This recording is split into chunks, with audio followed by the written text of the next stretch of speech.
Today's episode is pretty special and unique. You will notice if you are a regular listener of the podcast, all 66 episodes prior to this have been audio only, with a few exceptions where we have some video. Today's podcast episode is actually going to have a visual component as well. So if you're listening on Spotify, Apple Music, Amazon, Audible, wherever you listen to the podcast, I want to encourage you to go visit my YouTube channel. The link is going to be right in the show notes because you can actually see me talking to you today. And I want you to be able to look me in the eyeballs and know that I am sharing this content with the most sincerity. Welcome to the Tax Relief with Timalyn Bowens podcast. Are you behind on taxes? Is the IRS threatening you or your business? Are you overwhelmed and confused about how to resolve your tax issues? Let's join Timalyn as she explains your options and how she may be able to help. Timalyn Bowens is America's favorite EA. Hey family, welcome to episode 67 of the Tax Relief with Timalyn Bowens podcast. Today's episode is pretty special and unique. You will notice if you are a regular listener of the podcast, all 66 episodes prior to this have been audio only, with a few exceptions where we have some video. Today's podcast episode is actually going to have a visual component as well. So if you're listening on Spotify, Apple Music, Amazon, Audible, wherever you listen to the podcast, I want to encourage you to go visit my YouTube channel. The link is going to be right in the show notes because you can actually see me talking to you today. And I want you to be able to look me in the eyeballs and know that I am sharing this content with the most sincerity. Here's why. We're continuing our series about the One Big Beautiful Bill Act, right? And we've covered the no tax on overtime, the no tax on tips. Last episode, we talked about the car loan interest, but today we're going to cover a topic that's near and dear to my heart. We're going to be talking about the enhanced senior deduction. So if you're a senior citizen or you have a senior citizen that is near and dear to your heart, this episode is for you because I can't even begin to tell you how many times I've seen senior citizens be taken advantage of financially. Okay. Also, if you aren't familiar, my favorite people in the whole wide world were my grandparents. So I can't even imagine if all of this different tax information was going out right now and they were still here. I would want somebody to break it down for them in a way that they could understand it and carry on conversations with the financial advisors that they had in their life. Okay. So that's what I intend to do today in this episode. We're going to break down what is the senior enhanced deduction, who qualifies for this deduction, and the impact that it will actually have on the tax return. Okay, so we know the One Big Beautiful Bill Act was passed July 4th, and it was crazy because typically when we see something passed, it's for future years. This bill is going to affect this tax year, 2025, and then have things that expire in 2028. This specific piece of the bill is no different. So we have an enhanced senior deduction that is going to be effective for tax years 2025 through 2028. Just as a reminder, when President Trump signed this into law, it is by design. The 2028 tax return will be filed in 2029. So the benefits of this, people are going to realize that they're gone in 2030 when they go to file the 2029 return. And guess who will no longer be in office, right? So whoever is in the Oval Office at that time will be holding the bag. It will be up to them to extend this deduction or to let it sunset. So let's get into how it's going to affect you right here and right now, though. So with this enhanced senior deduction, there's been a lot of misconception. During the campaign, this was the third campaign of President Trump, one of the things that was going around was no tax on Social Security. I want to be very clear. Social Security is still taxable income. The amount that is taxed, or whether or not you have to pay taxes on any of it, is based on provisional income. Now, I've talked about that in previous episodes with retirement and taxes, so I'll link that below and not spend too much time on it here. With senior citizens who are 65 and up, they already have a little boost in the standard deduction. Let me give you an example, and I have notes here because you guys know I get excited about taxes and go on a tangent. For this year, 2025, the standard deduction for single individuals is $15,750. But check this out. If the taxpayer is 65 years old or older and they are single or head of household, they get an additional $2,000 that they get to deduct from their taxable income. Okay, that's just the standard. If they itemize, of course, is going to be above that. Now, if we have somebody who is head of household, maybe they're raising their grandchildren, right? That standard deduction is going to be $23,625. Let me go back, because head of household could also be a disabled child, right? Who they are the primary caretaker for. There are a lot of different scenarios where a person could be head of household. Okay. Not going into it in this episode, but for a person who is head of household, we have a standard deduction of $23,625 for the 2025 tax year. Now, for them, they're going to add an additional $2,000 as well if they're 65 or older. But for our people who are married filing jointly, we have a standard deduction of $31,500. And if they're 65 and up, they're going to add an additional $1,600. So that's just across the board if they're 65 and up. The enhanced senior deduction is going to add an additional $6,000 for each qualifying taxpayer that is over the age of 65, or I should say over 64. Because here's the thing. If the taxpayer has reached the age of 65 before the tax year is over, then by age, they are qualified to take advantage of this deduction. So if your mother or father has a December 31st birthday and they're going to be 65 this year, December 31st of 2025, by age, they're eligible to take advantage of the additional 6,000%, or I'm sorry, not 6,000%, $6,000. So let's say, right, that they're 64, they have a December 31st birthday, they're single. Right now, we're looking at $15,750 for their single standard deduction.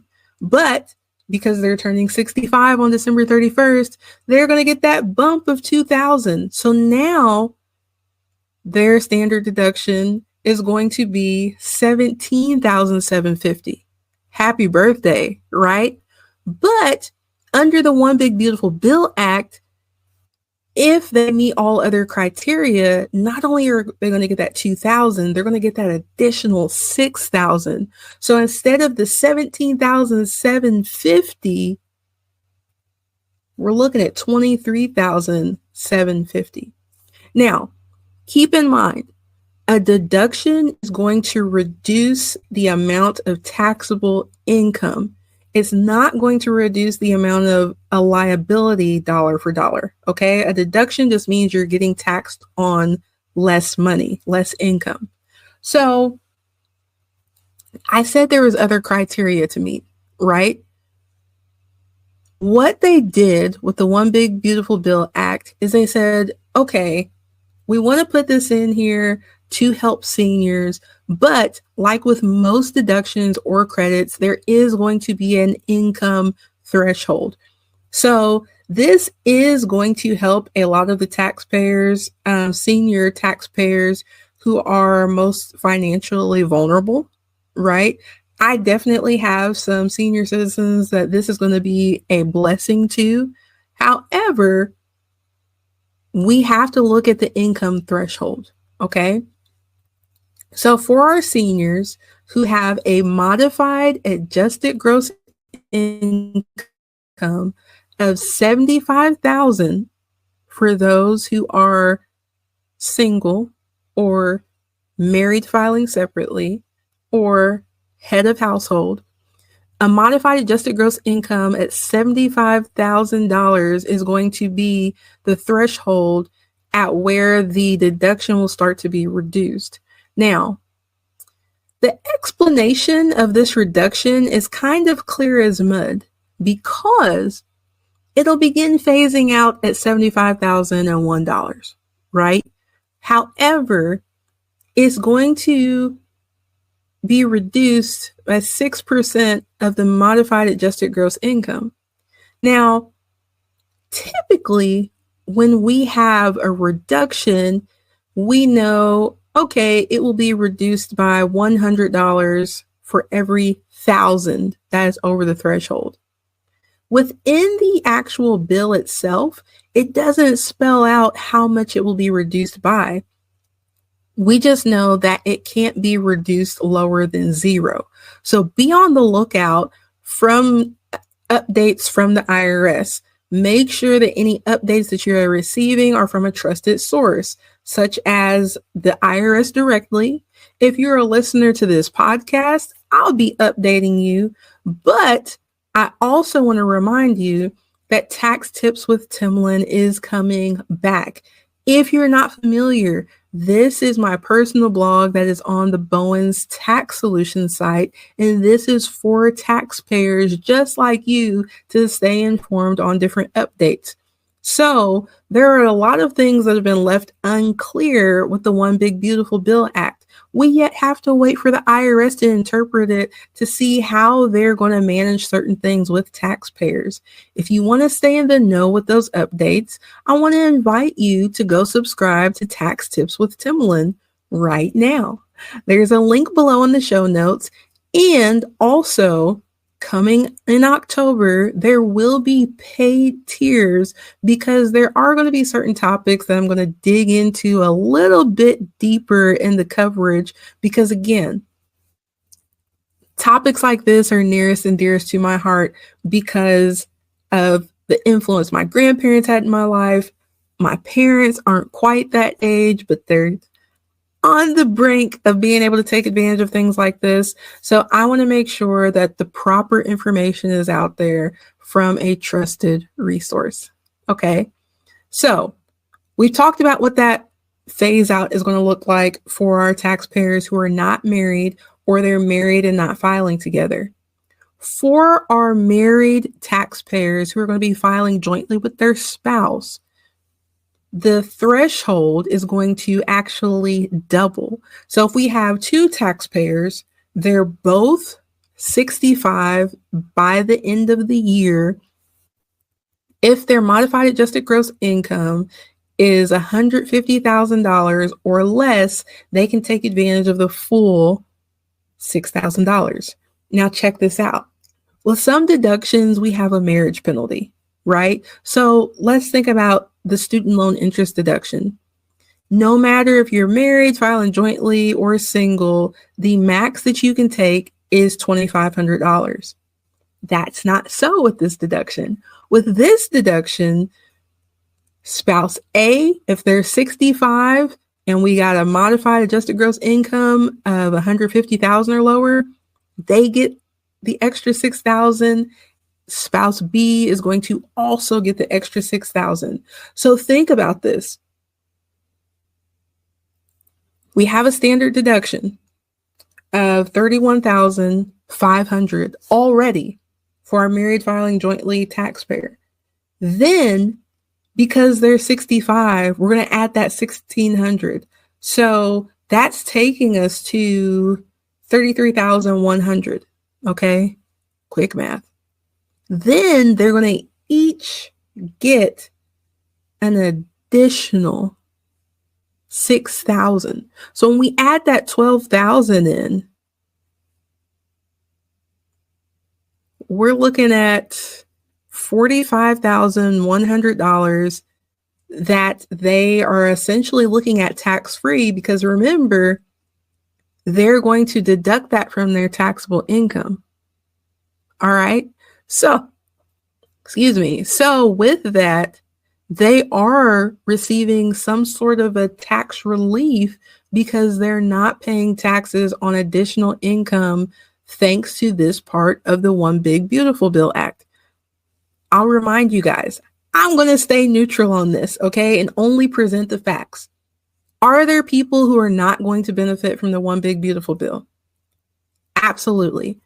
Are there people that are going to be so stoked out because of the benefits that they received? Absolutely. And in my genuine opinion, my humble, genuine opinion, senior citizens that are in the most vulnerable state financially are going to benefit from this enhanced senior deduction a whole lot. So again, in my humble opinion, it is a big, big, big win for them. Now, had to check my notes, make sure I didn't leave anything out, right? So we talked about the 6,000 for each of the spouses. Cool, got it. To qualify for this deduction, the taxpayers must have a Social Security number. With a modified adjusted gross income, keep in mind that that's going to be your adjusted gross income with certain things added back. This changes based on what the deduction is. So if you're curious about what your adjusted gross income was or is, look at line 11 of your 1040. All right, that's going to be your adjusted gross income for 2024, because I know you already got your taxes filed. I hope. If not, and you're behind, book a call with me. We got to get you caught up. You can't be a fan of the podcast and not be in compliance with your taxes, right?